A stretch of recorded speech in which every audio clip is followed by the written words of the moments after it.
लोगों का only UPPCS study YouTube channel पर। दोस्तों बिल्कुल नया चैनल है, बिल्कुल जीरो से स्टार्ट किया हुआ और इसमें सारी चीजें हम लोग कवर अप कर रहे हैं एग्जामिनेशन पॉइंट ऑफ व्यू से। यूपीपीसीएस की तैयारी कर रहे हैं, तुरंत जुड़ जाइए, बहुत बेनिफिट होगा आपको। यहाँ पर घटना चक्र की समरी पीडीएफ में आपको पढ़ा रहा हूँ। पहला चैप्टर था जिसमें हम लोगों ने देखा था यूरोपीय कंपनियों के आगमन के संदर्भ में, और इसमें जब हमने स्टार्ट किया था तो अभी तक पुर्तगीज को हम लोग फिनिश कर चुके थे, सारी चीजें यहाँ पर हमने कवर अप करी थी।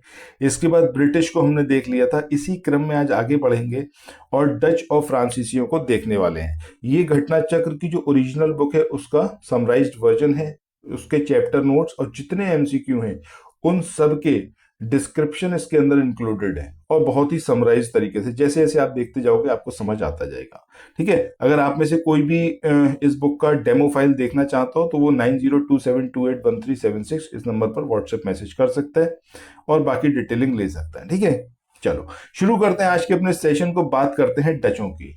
अच्छा, कमेंट सेक्शन में बताइएगा, ये मैं ऑलरेडी आप लोगों को पढ़ा चुका हूँ। ये बताइएगा यूरोपीय कंपनीज जब इंडिया आई थी तो उसका सीक्वेंस क्या था। ठीक है, कौन सबसे पहले आया था, उसके बाद कौन आया, उसके बाद कौन आया, उसके बाद कौन आया, और सबसे आखिरी में हिंदुस्तान छोड़कर गया कौन, ये कमेंट सेक्शन में आपको बताना है। चलो साल 1616 की बात करते हैं।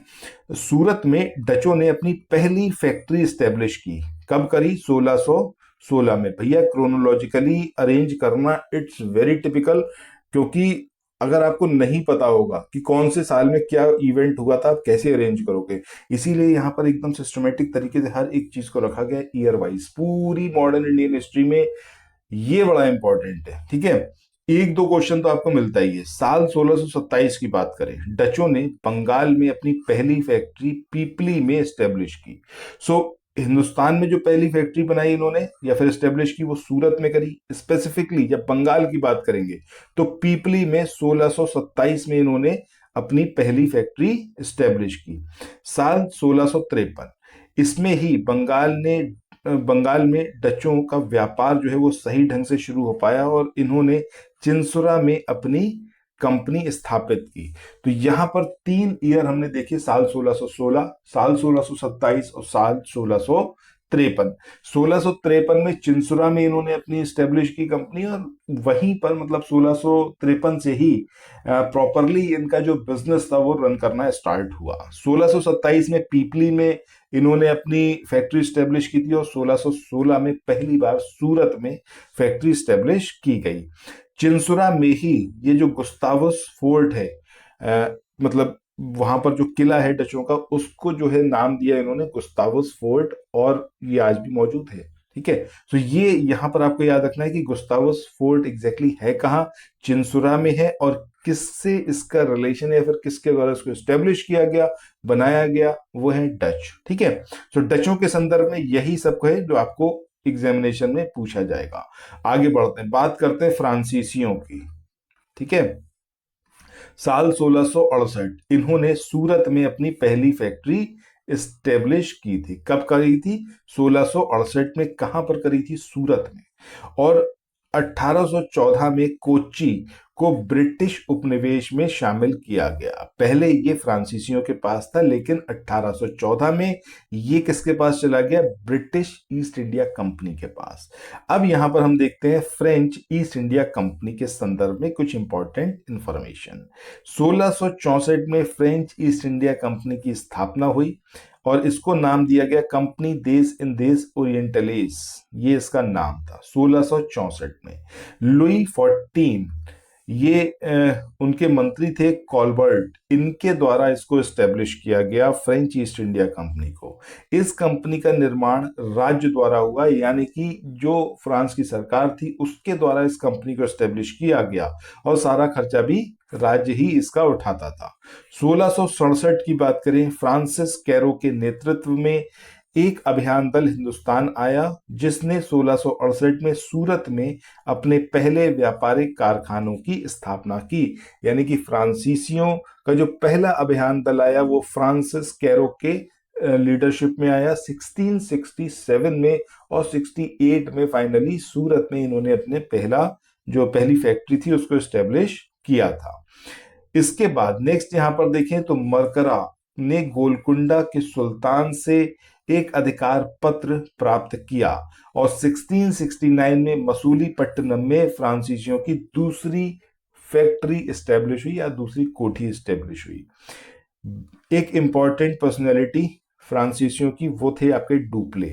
इसने पहली बार वो हथकंडे अपनाए थे जो भारत को जीतने के लिए अंग्रेजों के मार्गदर्शक बने। अब इसका क्या मतलब है, अंग्रेजों ने देखो क्या करा, अंग्रेजों ने यहाँ पर जो आपस में लड़ रहे राजा थे, एक राजा की तरफ होकर उसको बोला भाई हम तुम्हें सिक्योरिटी देंगे, हम तुम्हें अपने सैनिक देंगे, बस तुम्हें हमारे सैनिकों का खर्चा उठाना है, वो सैनिक तुम्हारे पास ही रहेंगे और तुम्हारे लिए लड़ेंगे और तुम्हारी रक्षा करेंगे, ठीक है।